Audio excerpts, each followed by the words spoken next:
So where is this employment going to come from? What is India going to produce? And for that, I'd like to tell all the youngsters of this country that there is a revolution taking place, an exciting revolution. The world is transforming completely. And the change that is taking place, जिसके घर पे metre की reading 600 से कम है, उसको बिजली का bill 0 आएगा। मेरा बिजली ਦਾ ਬਿੱਲ ਪਹਿਲਾਂ 1 ਸਾਲ ਪਹਿਲਾਂ ਆਵਾ ਤਾਂ ਤੇ ਹੁਣ ਵੀ 1 ਸਾਲ ਹੋ ਗਿਆ ਵੀ ਆਂਦਾ ਨਹੀਂ ਹੈਗਾ ਜਦ ਆਹ ਭਗਵੰਤ ਮਾਨ ਦੀ ਸਰਕਾਰ ਬਣੀ ਆ ਜੀ। ਮੁੰਡਾ ਸਾਨੂੰ ਛੋਟਾ ਕਹਿੰਦਾ ਪਿਛਲੀ ਵਾਰੀ ਬਿੱਲ ਕਿੰਨਾ ਆਇਆ ਤਾਂ ਮਾਂ 3500 ਰੁਪਈਆ ਕਹਿੰਦਾ ਐਤਕੀ 0 ਆਇਆ। ਮਾਂ ਫੇ ਐਸਾ ਮੁੱਖ ਮੰਤਰੀ ਪੂਰੇ ਇੰਡੀਆ ਬਣਨਾ ਚਾਹੀਏ।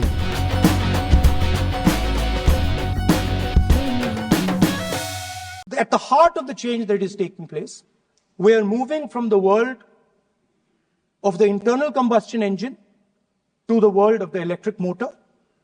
We are moving from petrol to batteries.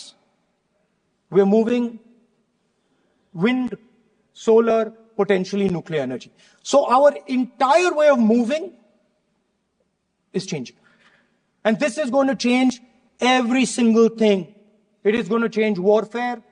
It is going to change medical treatment. It is going to change education. It is going to change how we eat. It is going to change every single thing. Now, the last time there was a revolution called the computer revolution, the government of India had a clear focus. We looked at that revolution.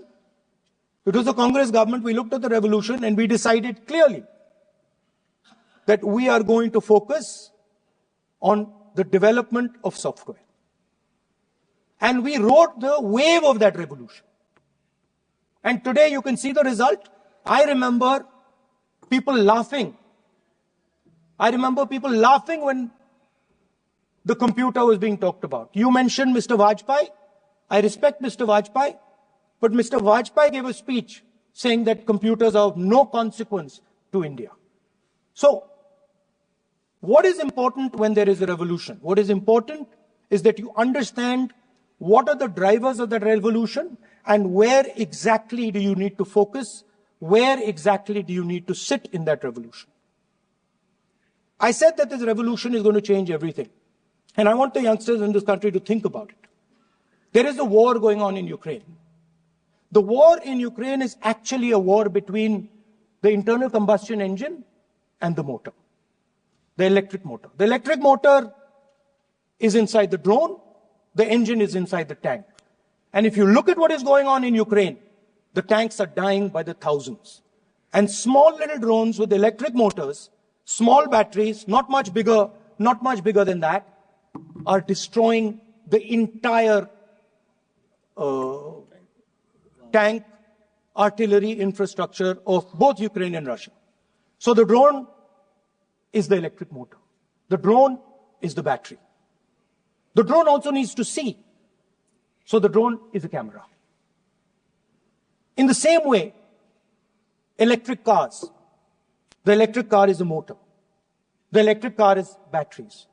The electric car is cameras. Robots are exactly the same thing. Robots are electric motors, multiple electric motors with cameras, with batteries. And this is what the revolution is going to look like. So there are basically 4 technologies that are driving this entire change in mobility. Electric motors, batteries, optics, and then on top of that, you can apply AI. Now I want to tell the youngsters of this country, people talk about AI.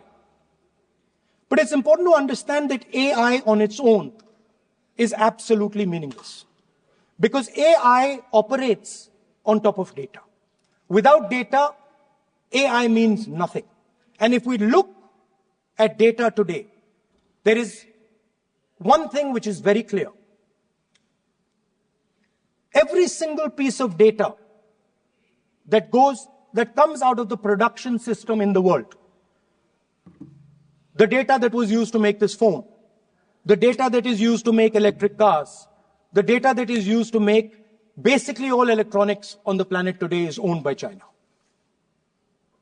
And the consumption data is owned by the United States. In China, the consumption data is owned by China. But in India, companies like Google, companies like Facebook, companies like Instagram, X, they own our consumption data.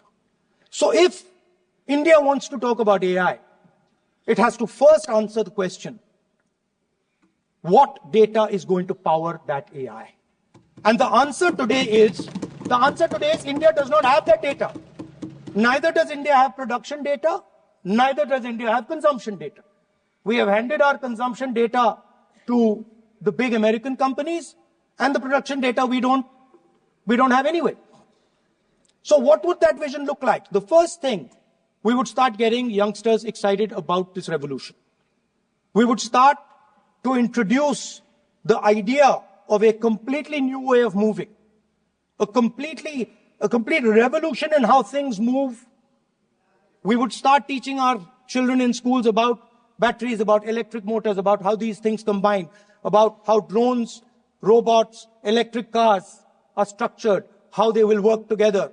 And most important, we have to start building a production network so that we can get access to production data. Now, what would we focus on? We would not give you a laundry list. China has at least a 10-year lead on India in this space. China has been working on batteries, robots, motors, optics for the last 10 years, and we are behind. So what would our president's address say to the youngsters? We will choose critical areas in each one of these technologies, and we will start to build capabilities in those areas. The second thing we would do, we would ensure that our banking system is not captured by 2 or 3 companies that basically do not allow you to build a production system. But our banking system is open, is dynamic, and is accessible to small and medium businesses and to millions and millions of entrepreneurs who want to take part in this revolution. Our foreign policy would take into account this revolution. When we talk to the United States, we would not send our foreign minister to invite our prime minister to his coronation. We would not send him 3 or 4 times, please invite our prime minister. Because if we had a production system and if we were working on these technologies, the American president would come here and invite the prime minister. So it is important to understand where Please.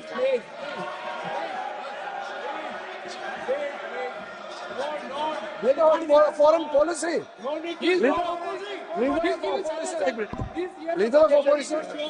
Leader of opposition cannot make such serious unsubstantiated statement. This is related to the relation between 2 countries, and he is making an unverified statement about invitation of the Prime Minister of our country. Is our territory. How can you make such kind of statement? He is leader of opposition, sir. He should be responsible in making such statement. Sir, LOP is giving us very positive suggestions. Why they are worried, sir? For the country, he is giving. Leader of opposition has the information from any official source. He must inform the House. If leader of opposition has the information,